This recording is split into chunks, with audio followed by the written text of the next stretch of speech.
Hey there, welcome to the second special effects vlog. Now what we're going to do with this one is grab some special effects latex that you can get, and an unwilling victim who just haplessly wandered along at the same time, and I'm going to take her arm and I'm going to burn it.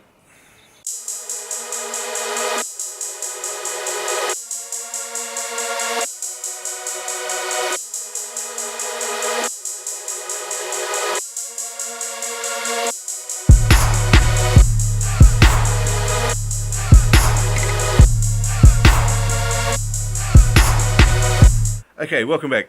Now there are two really good ways of creating really effective burn marks on somebody's arm. The first one is, of course, you can just take some sort of accelerant that's really flammable, spray it on the arm like this, okay, and then do something along the lines of, hey Emmy, look at that bird up in the tree, and set fire to it like this. Okay, here we go. Okay, as you can see here, the flames are growing really well, and that when it calms down will have a really good burn. Given the social and moral and, well, occasional legal implications of using this one here to do it, I've decided to go for a slightly more reusable method, and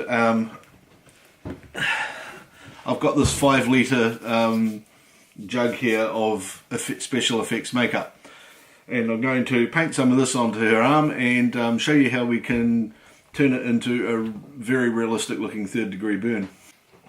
Okay, this is actually really straightforward. I'm just going to use a chopstick here because I don't want to screw up a paintbrush, and the latex is actually quite thick.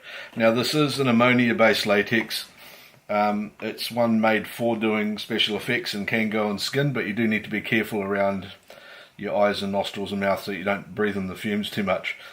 As you can see, it goes onto the skin quite nicely, and you just want to get it roughly over the area that you want to turn into a great horrible looking 3rd degree burn. You don't want to put it on too smoothly. Texturing it looks really nice when it's dried out, and it comes up looking like the skin and flesh underneath it and the fat under the skin all gets warped up a bit. As you can see from Emmy's reaction, the fumes in the latex itself can be a bit strong, but that's just what helps it dry very quickly. It smells gross.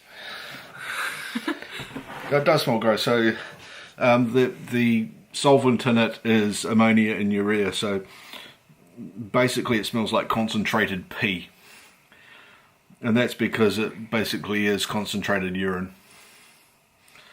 There's a solvent in it, but don't let that put you off. So what we're going to do is let this dry for about 5 or 10 minutes, and then peel bits of it back and show you how to make it look woundy, and then we'll let Emmy go mad with it with makeup and paints and stuff, and see what it looks like when it comes out the other end. Right, well that was a quick 10 minutes. So we've got Emmy's arm back here, and she's just dabbing with that latex. And here it is. You can see it's dried up quite nicely, and it's got a really cool texture across it, and it's kind of uneven and it looks like warped skin, and hopefully that's in focus. But anyway, what I'm going to do now is just going to rub little bits of it like this. It doesn't need a lot happening.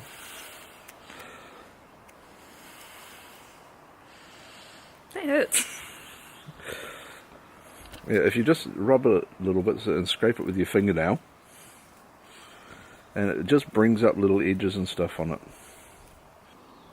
How much of it? What this does is it just starts making it look a bit like peeled skin. As you can see, we're starting to get a couple of bits here that sort of peel up and away, and they start looking like where the skins come away from a bit of burned flesh underneath. So that's what we want to do, is pull a few more of those out of it. There you go. And it looks like a bit of blistered flesh. That's mean. You need to be careful doing it sometimes, it can hurt a little. Let's rip this Anyway, off. so now that we've got a bit of the blistered flesh look going on here, what it needs is a bit of colouring. So we'll just get Emmy to hold her arm out there and pull her sleeve back. And here's some of this wonderful fake blood that we made earlier and put into a Dettol bottle. It's just an easy spray bottle. And I'm just going to splatter a little bit of that on there. And as you can see, it just starts colouring up some of the edges and bits and pieces in there. So now we'll just go wipe some of this off, and we're going to put a little bit of paint and makeup in it, and just show you how it comes out. This isn't what I intended to use this lipstick for, well, this lip stain for, but you know, it works. Actually, it's a long-lasting lip colour. It's a lip stain. Yeah, it's black enough.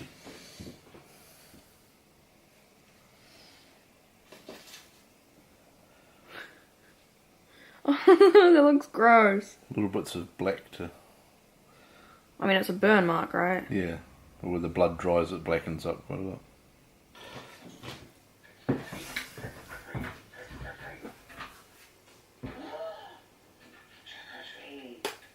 My knuckles. Make it look like I've been punching something. 'Cause, you know, why not? And that's not what we're doing, just cause, you know. Yeah, so that looks quite cool. Just using little bits of cocoa or coffee grounds and stuff like that can look quite good as well. And just grab makeup and experiment with it and colour it up and use the latex itself for the texture, which you can see here works really well. And then just go ahead and paint up whatever you want around it. Anyone doing filmmaking should definitely go and grab themselves a 5 litre of that liquid latex, you know, the special effects latex. It's worth having around and just playing with. It's, as you can see, it's just real simple to put some on your arm and let it dry and play around with it. It costs next to nothing. And do a bit of experimenting. You start coming up with some really good tricks and methods of your own, and it looks really cool. Okay, thanks for joining us anyway. Have fun with the latex. Post links to things that you do below in the comments. Click the subscribe and like buttons and all of that usual good stuff. And I'll put a link through to Emmy's vlog as well, and some photos of the finished product. See you later.